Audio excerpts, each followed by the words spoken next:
And I think we'll have plenty of time to talk a little bit about what that means and where we're going to go. And what I also want to share with you is, we're really committed to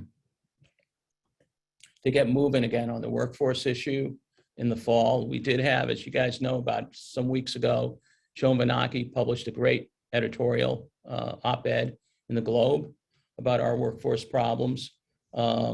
This week, I've been in touch with ADDP, and ADDP is part of the collaborative, which are, and I want to always clarify this with you all, that there's trade organizations, and the ARC is not a trade organization, even though the chapters that are members of us happen to be also providers. And we work with not just only chapters. Chapters are historically formed the foundation of the ARC in 1950s, and actually some of them were actually operating in the 40s.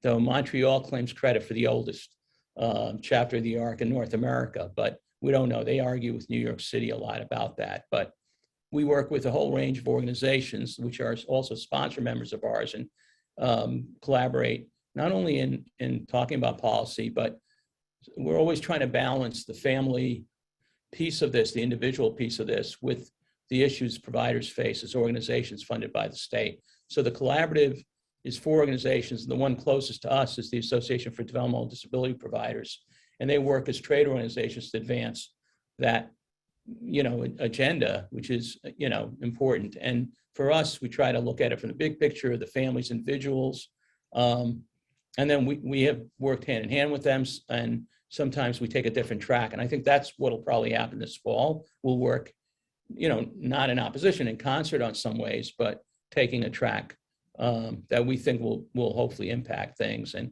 keeping in touch with ADDP through that process. The other groups we've worked with on the family and individual side, Mass Families Organizing for Change, historically, Mass Advocates Standing Strong, probably MFOC is the oldest, though the Mass Developmental Disabilities Council, probably older relationship still, but in 1992, Mass Families and the ARC started meeting quarterly on policy stuff. And even though we don't do it as often anymore, we must have kept that up for 15 years, maybe 18 years.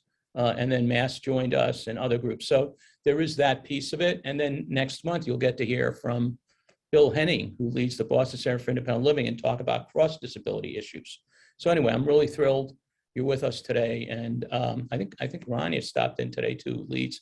Oh yeah, there she goes, yes. So it's great to see her, and welcome to all of you. So let me, let me go through this piece and try to make sense of it. One of my colleagues last week said to me, well, there's some good news here. It's not enough good news, but it's good news. And he said to me, but it's a little confusing. There seem to be gaps. And so let's talk about that a little bit. And then, can you guys see this okay? Or is this too big on your screen? I think it's too big, right? On the screen? No, yes, somebody tell me. Carrie, is it okay?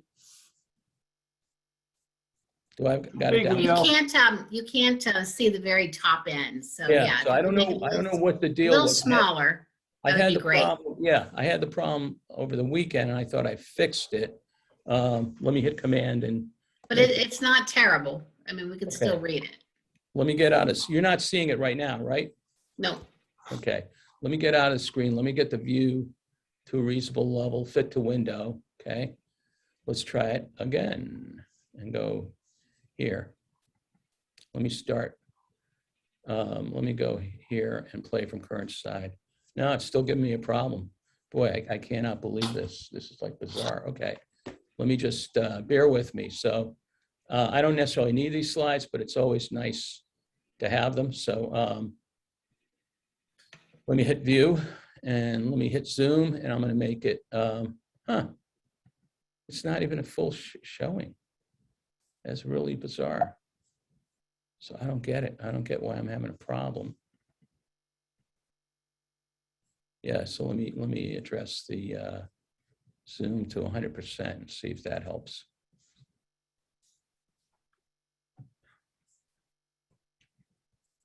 Okay, let's try it now. And I still think it's probably going to be too big. Yeah. Let's start from the current slide and make it smaller.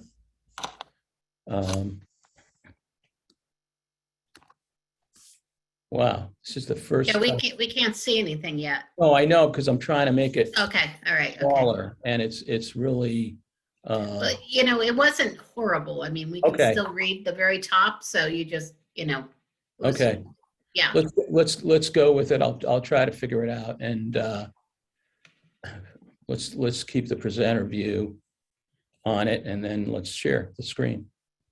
Yeah, I don't want to hold it up any further. Thanks for coming, and again, sorry about the edge. So I'm going to try to, so basically what we're going to do here is Leo's going to try to figure to do this with you while, oh, hold it. I think I got it. Okay. I think I got a hook here. So in terms of bottom line is we got a bunch of stuff going on as we come to the recovery. And in terms of the impact of COVID, it's not only been on individuals and families, which you have trouble reading, unfortunately, but it's also been on provider agencies. It's been an unbelievable impact. So if you have residential programs, you've had to have staff during the day, which you're not funding for, and we've had to fight for the funding for that. If you have day programs, you have a situation where you don't have people attending, so that's been an issue. And then you have other related entities, whether it's state government or local governments and community organizations, which service people, provide services to people, provide a key social function that haven't been functioning, right, at a reasonable clip. And even something like, think about it, our transportation system had gone to a much slower, not only in our world, across the board, right? And only recently have they been stepping it up in terms of transportation. And finally, I mean, by the way, the only thing that seems to have bounced back really quickly is the damn rush hour traffic. Have you noticed that? It seems like that's the only thing that's bounced back. So the increased crisis in the workforce, I don't talk, if I call someone about another issue, it's 2 seconds into it and they say to me, have you ever seen it that bad? See, I'm old, so they can ask me that question. And no, I haven't seen it this bad, ever, okay? And planning and logistical perspective, it's had an unbelievable impact, okay? So right now, and on top of all this, we have a new uptick, right, on the variant. So that's the world we're in. Let's not fool around. Let's really appreciate that. And I am going to give our state government colleagues a break here. I'm going to say, you know, I was hanging out with a few the other day over something totally unrelated. And I went to the crew that does these contracts. And I said, what's going on? You know, and here these people have been hired to do a function because of all these changes. They're tripling their functions, okay? They're not necessarily hiring new staff. Maybe they get people in part-time, but that's also holds up whatever someone might get as a family in self-direction or family support or an agency gets. So, and again, it's not that they're being bad, it's just their own capacity is limited. Let's go to the next screen. So you can go, you'll get this as a PDF, and Carrie, I'll get this to you soon. I still can't believe the problems. I've never had this problem before, but the link up there is all about the American Rescue Plan.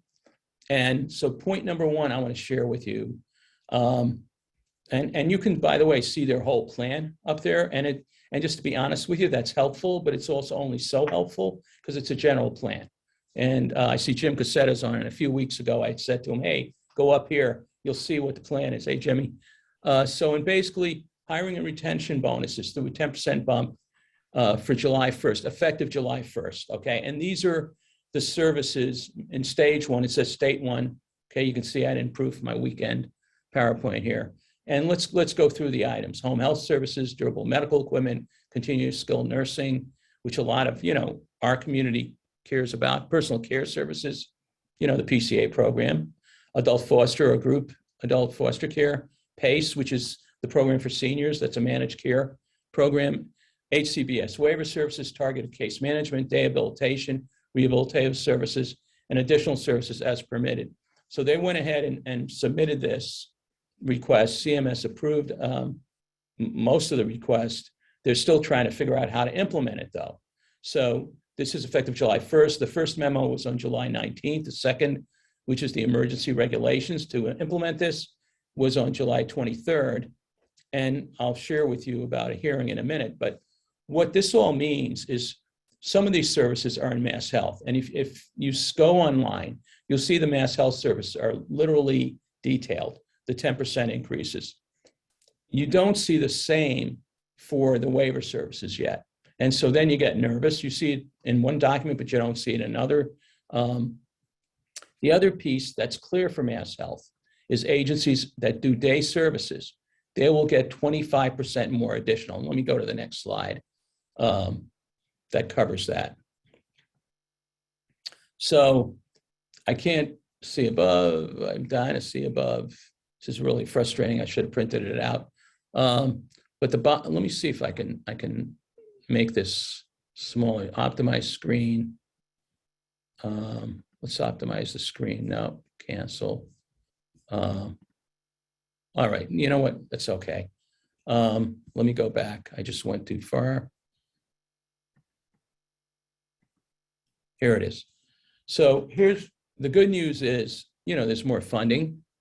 The bad news is how the funding is being distributed. So if you have a crisis and you want to basically hire people and market to hire people, and that includes you as a person doing self-direction, right?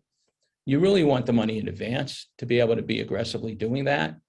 So the way it's going to happen is anyone billing, they have to bill with their regular billing cycle at the end of the month. Day providers will get paid for attendance. In MassHealth, it's 25% higher attendance. So again, because day programs have 40% of people attending them, something like that, if they just bill 40% plus get the 10%, they're never going to get to the place of hiring more staff. And a lot of what's holding them back today, both in transportation and day programs, is the salary of the staff and what they're able to recruit at, and then advertise to say, hey, we're paying more. A friend of mine said there was a huge sign at a hospice center, $2,000 signing bonus, and I forget what it was an hour, I think $19 an hour. That's something, the biggest thing we've heard about is $17 an hour that's been being promoted with the 10%. And again, the 25% higher attendance, so if you have 40%, you're allowed to bill for 65% attendance and get a 10% extra rate increase for that in MassHealth. That's going to, again, only help so much. And in DDS waiver service or elsewhere, there's been no discussion of the 25% yet for the day programs. There is a potential short-term impact of the funding. I think the biggest thing it'll do is stop the attrition that we're experiencing. That's what we're praying for. And I think some people can speak on that are on this call if they have that same hope. It won't address the cost of outreach, recruitment, and onboarding. There needs to be some kind of grant strategy or something to do that. And for families and individuals doing self-direction, I think having some kind of centralized regional grant sharing program would be great as well. And then finally, residential programs still haven't gotten the dollars for the 5.25%. So the 10% bump doesn't address that, or they'll use part of that bump to address that problem, and they won't be able to give enough of a raise to the staff. So there's an opportunity to testify on Monday, August 16th. We'll probably draft something from a family advocacy perspective. Not probably, we will. And it's about this and suggest even more action. Thank them for what they've done, but even suggest more action on that. So I think let's stop there for a second, and then we're going to go federal, a little bit federal. Yeah, there was, Leo, there's a question. Yeah, that'd be great. Let's stop there for the state stuff. Yeah, is there guidance about the 25% increase? How much to agency and how much to programming? So there's going to be, I'm sure in the utilization, it is what it is. It's probably going to be a general. In fact, you know what? I might go online and show you guys what's there for the state, so you'll have a feel for what's there. So let me stop sharing for a second. No, there's nothing strict on that. However, on the 10% bump, it strictly says 90% has to go toward the staff piece, direct support professionals and related staff. So that's pretty black and white. If you're an agency, and this is really important to understand, it would be the rare agency that doesn't utilize even that 25% bump to help address their staffing problem. Because right now it's like a cyclical issue, right? You're not able to recruit. You end up having to either rotate people during the week, or you end up, just making tough decisions about the people that have to go to work, the family members, and making sure those people have 5 days, right? So that, I think different agencies handle this different ways. How many of you are experiencing that barrier right now in terms of yourself or your son or daughter, brother or sister getting to a work or day program. Anybody want to either chat that in or mention it? Yeah, I have hi Leo, it's Rania. Hi, Rania. I have a family, Cape Verdean in Boston, and they finally got transportation, but the individual is fully handicapped on a wheelchair. In the van that they're sending, he would have to get off of his wheelchair, somehow lifted into the vehicle. I mean, it's just not enough. And the day hab is not understanding why it's not sufficient for his needs. It's really sad. And is this a turning 22 person or someone? Yes, turning 22. Yeah. So that's the other dilemma. I didn't even bring that up. Okay, Carrie and I have talked about this the past few months. Just the whole delays in people entering turning 20, people really understanding who they are, and I would suggest the handoff from folks hasn't been great to the agency involved. Is my hunch too. Jim, I'm going to put you on the spot, Cassetta, and ask you about the stuff I was saying about the 20. Someone asked about the 25%. And unmute yourself if you can. And in terms of an agency, Jim's CEO of Work Incorporated, you face this dilemma of the funding and how I presented the funding, that I would be the rare provider who didn't put most of it into salaries, and fringe for the direct support and frontline managers. We sort of rolled the dice a bit, Leo. We were under 500 employees, so we got a significant portion of money from the feds. And, our attrition rate is going down because we took our direct care wages and moved them up to $17 an hour, July 1. But you hit it on the head. So you're one of the agencies that has done that has said, let me get ahead of this, take the risk. That's what you mean by roll the dice. So people understand what he means by that. He has no assurance of long-term meeting that rate from the state. No, we don't have any assurance, and our day hab is barely. Pre-pandemic, we had 100 folks a day coming in. Right now, we're probably at about 40 folks a day coming in. And because we got the PPP loan, we really didn't lay off staff. We kept them. That was the reason why we got the loan, not to avoid layoffs.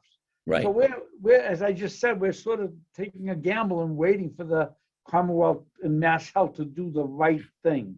And if they don't, I have to relook at everything come September, October, November, December. Yeah. But we're eagerly awaiting for the 5% for residential, the 10%, effective July 1st, and we're slowly reopening day hab. We're averaging probably another 3 or 4 folks a day coming in. But again, you have to coordinate that with the with the residential programs, with the families, et cetera. It's a slow reopening. And just so people understand the metrics of this, you have 40%. Now you have a 25% bump, so you can bill at 65%. Right. And just so people understand, it's a little more than half, the value, right? But it's based on who comes and goes. So if someone comes half a day, they have a doctor's appointment, you can't bill for that person. But that 25%, that's all going toward the decision you made for the hourly rate, I would think. And then the 10% lasts 6 months at least. And the 25% is only for 3 months. And that's just in MassHealth, by the way, the 25%. Exactly. Okay. So let's go. So somebody else had a chat, Kerry, for the turning 22? There's we're turning 22 family pursuing self-direction in October. How can the self-direction families access this to increase our pay rate as well? Yeah, I wouldn't waste any time. I would get on the phone to your area office, right, Carrie? I would not. Yeah. Because it's really, my paranoia would be you won't see it, okay? So I heartily recommend it's a waiver service, self-direction, unless it's got to be because of the rules they have, right? So I would make sure you're getting, you won't get the 25%, but it's the 10%.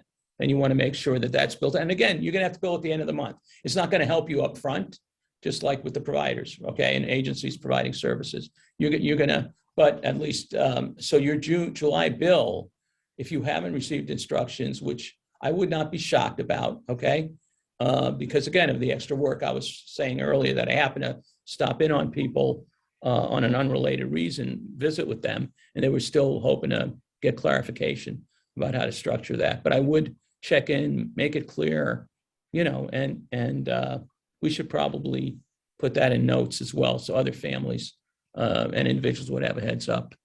Yep. AFC, yes. So AFC, Okay, good. You see it. thank God, is getting 10% too.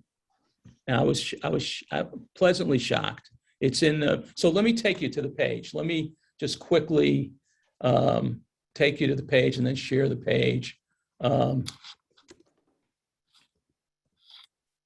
Hopefully I can do it without putting, yeah, I did it. Oh, I'm impressed with myself by just Googling it. So EOHS ARPA 2021 got me there, by the way, but you guys will get a PDF, but still sort of sweet that could work with Google. Doesn't always. So this is the page I was telling you about. And again, the average person doesn't want to go through this, trust me. But this is below the spending plans. I'm trying to go slow. And then here's the first, I assume, rate thing, just to show you what it looks like. I did this on our special rate session, which I can't remember what day that was, but I'm going to go with the July 19th emergency adoption. Are you seeing the PDF come up, folks? Okay, good. So if you just see, like, this is basically how they determine, this is the list of things that are getting covered. And this is what I looked at to see that AFC was here, which was a surprise. Shouldn't be a surprise. We've been talking about it. People have been advocating for it. So I was really, thank you, EOHS, for doing that. And this gives you, so this is like adult, what we call ALTR, but affectionately are residential services, okay? They call it ALTR, adult long-term residential services. There's a million codes, okay? You can imagine. I'm gonna just fly through that. But just each section, you leave that, and I'm gonna fly through it because there's so many permutations of it. Even add-on rates for vans, nurses, behavioral supports. Okay, here we go. Shared living stipend rates, shared living services is what I'm showing you. I'm going backwards. Behavioral supports, peer support group, respite care. See how, that's a lot of work. Someone's got to I'm sure they have a template for it, but someone's got to make sure they do the template right. And much of this is, again, MassHealth. Some of this is the waiver services. And this, so daily stipend rates again, adult community mental health services. And then here's the different supported home and community-based waiver services we're going to go through. And this is the only place I saw support employment's coming up here. Let me just leave it there for a second. I know it's tight to look at, but this is support employment. And then below that is the day habilitation and home health services. And I'm looking for CDBS. I know it's here, adult day health, personal care, attendance services are going up. So, the rate for the PCA rate hourly is $17.71. It's going to go, it's going to go up to, with everything, including the employer expense component, to $19.97. Adult foster care. Yeah, I'm a little frustrated. I'm not seeing CBDS. Should be right here.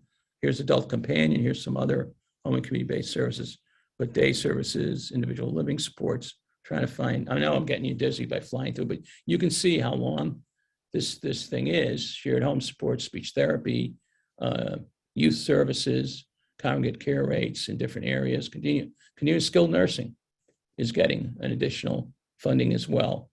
So you could see that. So yeah, we have a lot of things covered: day habilitation, durable equipment, and for whatever reason, I didn't see CBDS. And I don't know why, but it's in there. It's in one of them. And the question is how it's going to be delivered is the big question. Let me stop this share and go back to the PowerPoint. My pathetic PowerPoint here. Okay, back to that. So let me go into the federal piece of this. So here's an exciting, it's called the Better Care, Better Jobs Act. And we're really trying at a national level to get this passed. In terms of the, I think we've already said it's like 30, if it passes as is, which may not, it's 31 times the federal allocation of the American Rescue Plan for home and community-based services, not for the whole American Rescue Plan, for the one that's impacted our world so significantly, 31 times.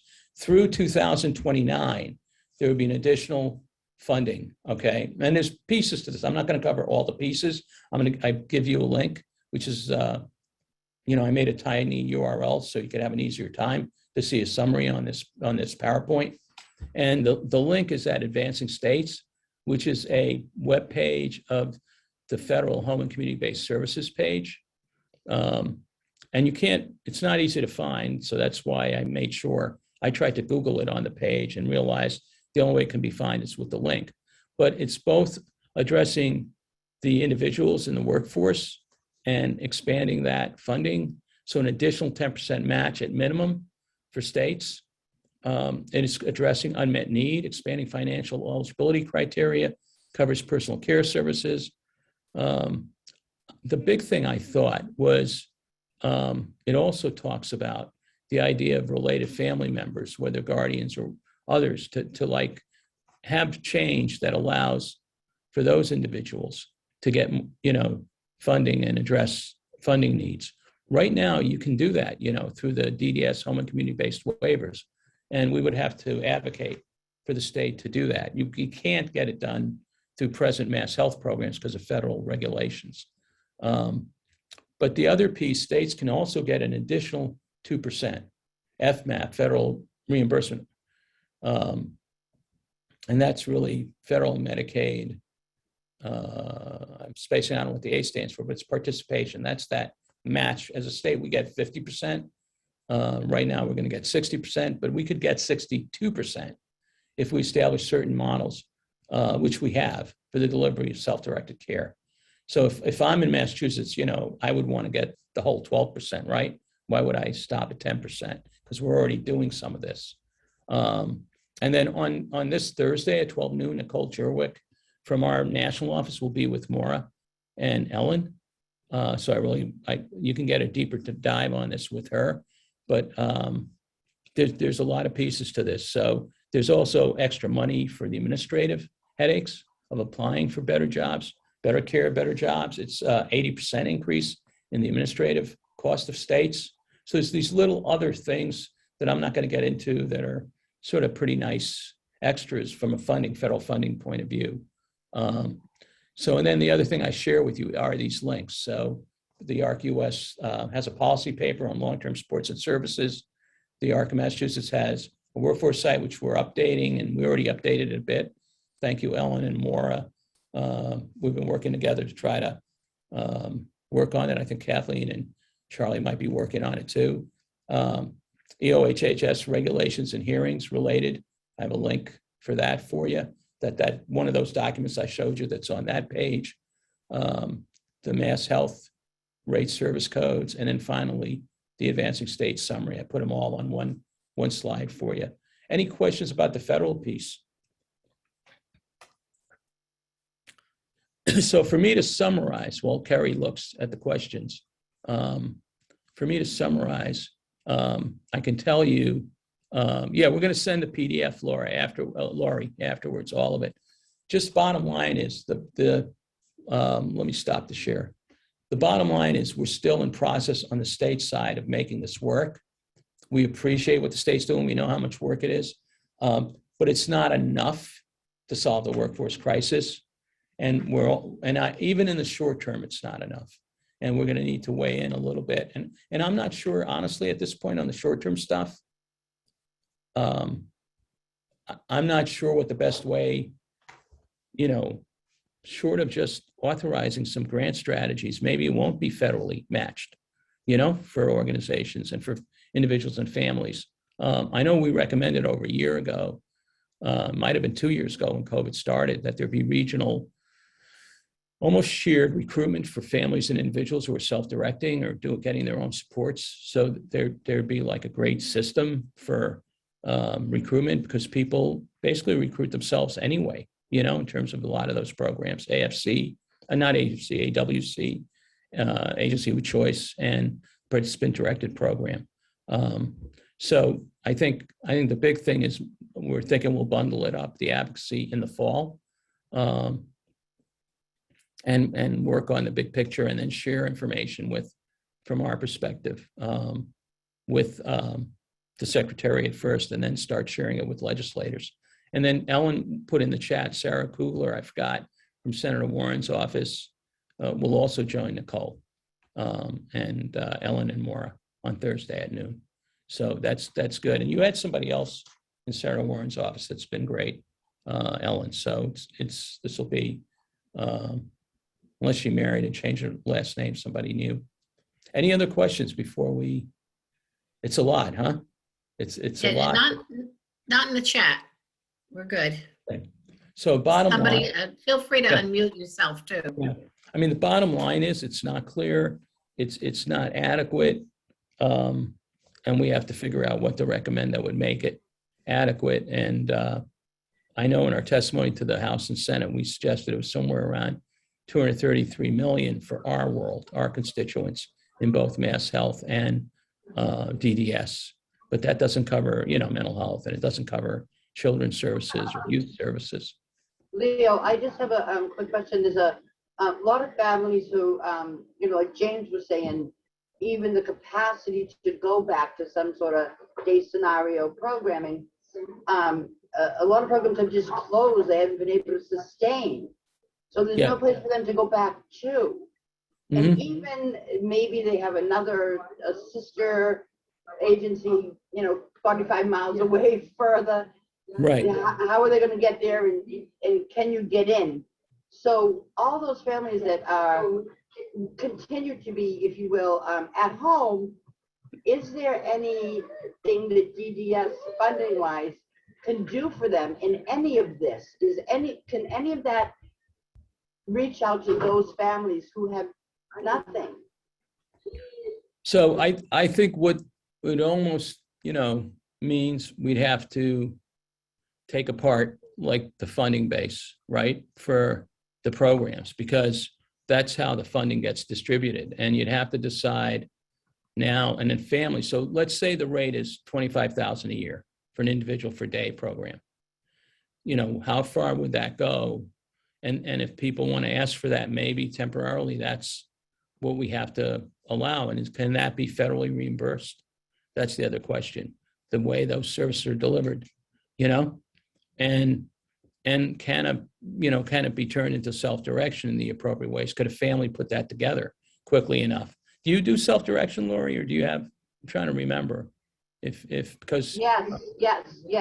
Okay, so you have to deal with certain rules, right? And let's say someone just said, we're going to raise your rate by $23,000-$25,000. How would they make you? What requirements would they make so they could get federal reimbursement for that? Would you be directly paying people, correct? You'd have to find people. Well, there's that, but she was part-time, 3 days a week at a day scenario and 2 days a week self-direction. So now we're 5 days a week, self-direction. And I ran out of money before my budget year was ended because I had to make a transition because I still have to work. I provide the health insurance, right? Right. What else? Right. What else am I going to do? So DDS came back to me for a different profile moving forward July 1st, which was more consistent with the need. But Leo, I feel lucky. I mean, there are so many families out there that don't know to ask or how to access. And is DDS any dollars? Are they thinking of those dollars towards those stuck families, if you will, right? In a way in which they could create an outreach if there was a billable way. I'm just cognizant of that. So, I mean, one way, DDS probably doesn't have the staff that can do it at that level. Providers could do it, but, they're stuck between a rock and a hard place because they're trying to keep the clients they have so they can have some level of capacity, right? So I think basically people should start first negotiating with the provider they have, and those that don't know, as unless we reach them, they're not going to know, unfortunately. We were talking about that a few weeks ago. I think it is a catch. Families are in a catch-22 that aren't getting the services. And I think you're bringing that to the fore is important, and what else can we do about that? That was pretty, you got me thinking that, and we've tried, in the midst of COVID to get more stuff done for families, individuals. And we've often said we seem to have some victories for organizations because the state has an easier time conceptualizing that and what the providers face. And even there, we had to fight like a Dickens, but in terms of the families at home and individuals at home, we did not succeed in many ways, for the things we hoped for them. So again, it comes back to families together, grouping together, and I'm just wondering, are there any agencies out there who are doing a group approach with maybe a couple of individuals who are with their families, and providing the door-to-door transportation, and then maybe an activity, something like for CBDS or whatever. And I'm just wondering if that's being done by anyone. I know it's extremely expensive, but that would be meeting a need. It wouldn't give the hour by hour support of a day program, but if a family knew that on Thursdays their loved ones was going to be going out and doing something fun with somebody else, it may just get you through that day. Well, Carrie, or your that week. idea is more doable, what you just described, and it would mean where it's doable is an agency could say, okay, the next person we hire is going to do that, fill in for someone else, and one of our experienced people is going to do that idea, right? Because you don't want someone experienced to do that idea. And maybe we could start talking to organizations about that, thinking about that, because that's a quicker turnaround. Having the average family advocate for, hey, could I have 2 days of funding at home for now, you're going to have the shakeup at an organization that says, oh my God, I'm losing, a piece of my rock here to pay my rent and to keep the program going. You're going to have that. It'll take longer. And few families know to ask for it anyway, on top of that, right? So this would be a way to work with organizations to do it. So it's let's make sure we follow up on that, because I think. Yeah. Can I ask a question, Leo? Is there any observation about families that get impacted in this particular way and that they've now lost their jobs? Is there any data, anybody looking at that type of data? The only thing I know right now that's in our state, though, I know people are doing stuff all the time and requesting, is the group, the 6 or 7 providers working with Mass General Hospital on what's called, tell me what it spells, but PCORI research. And they're looking at the COVID impact and post-COVID strategies. And at this phase, they're looking at people who haven't taken the vaccine, how they can, help them, counsel them to do that.